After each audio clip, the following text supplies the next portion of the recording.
Students, good morning. Today we are going to learn a new chapter, that is The Woman Changed the World. This chapter talks about the discrimination faced by female students and female professionals. Furthermore, this chapter discusses the inequalities faced by the women and how they try to rise up against these injustices by means of protests and social movements. First of all, we are going to discuss about what is the stereotypes. Many parents are giving dolls to their girl children. Instead, they are giving the toy cars to their male children. Do you know why? Because women's role in society have been predetermined as the caring of family. It was decided by society. These predetermined beliefs are what we call the stereotypes. Therefore, your book also presents before you some of the roles that you can see in our society. When we think about these roles, we imagine the person performing the role. It is from this notion that stereotypes take birth. For example, when we imagine a farmer, we generally think of a man plowing his field. But when we think about a nurse, we 100 out of 100 times imagine a female tending to a sick person. Next, we are going to discuss about the expectations, the birthplace of stereotypes. It is the expectations of the society that forces the children to follow the set path. This is not just detrimental to the girls but boys as well. In the case of girls, they are stopped every time they try to tread a path that is not meant for the girls as per the societal standards. There may be football or cricket tournaments where girls take part, but you have seen your female classmates play cricket or football? Then again, from childhood, male children are made up of fun of when they cry. Their well-wishers urge them to be a man. The breakers of stereotypes. Your book talks about the story of Lakshmi Lakra, who became the first female engine driver. Lakshmi was fortunate enough to get the support of the family. There are many Indian women who didn't get the support from their families and yet they rose to the height of success. One such woman was Bachendri Pal. She was the first Indian woman to climb Mount Everest.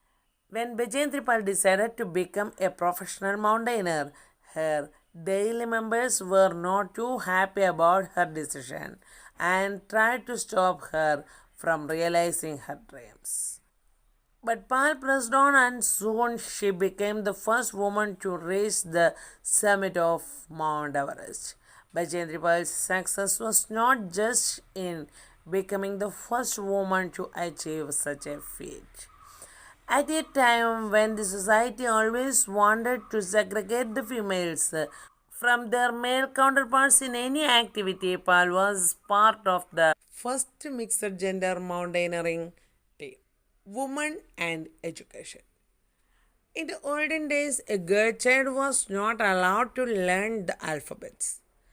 They were required to learn cooking, cleaning, and other household works. So, most often, if they wanted to read, they had to either rebel or read without getting noticed by anyone. As the 19th century emerged, the doors of the schools for the female children gradually started opening. Dictionaries like Raja Ram Mohan Roy or Ishwara Chandra Vidyasagar did a lot of work for women's education. However, the struggle of women to learn to read and write didn't stop. Your book also tells the story of the founder Sakhavat Memorial School in Calcutta. Rokeya Sakhavat Hussain, she was not allowed to learn English. It was considered that learning English would introduce the girls to new ideas. These ideas might not be appropriate for the girls. Yet she persevered, and with the help of her brother and elder sister, she succeeded in learning English. She wrote a book called Ladyland. In this book, the women are presented as the leaders of the society, and the men were sent to seclusion. The intelligence of the woman defeated the guns of the man. The Ladyland was the utopia of scientific achievements, from flying cars to controlling train. Everything was possible. The Ladyland was the utopia of the scientific advancements, from flying cars to the controlling of rain. They taught us that everything was possible. Today, the government takes proactive measures to send the girl child to the school. Schemes like Beti Bachao, Beti Padhao have made a tremendous contribution towards educating female children. However, the ratio of child to boys in the schools paints a sorry picture. In 1961, the ratio of literate boys to literate girl was 40 is to 1:5.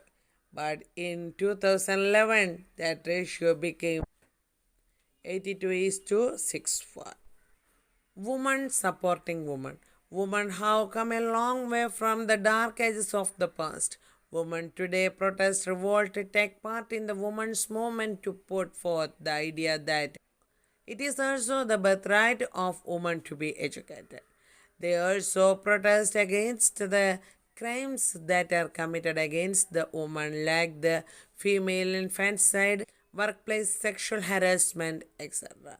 They relentlessly campaign against the evils of the society that try to clip their wings. One such campaign was done in the 1980s when hundreds of women came out to speak against the dowry system in India. From this chapter, we learn about a lot of women who climbed the mountain of achievements.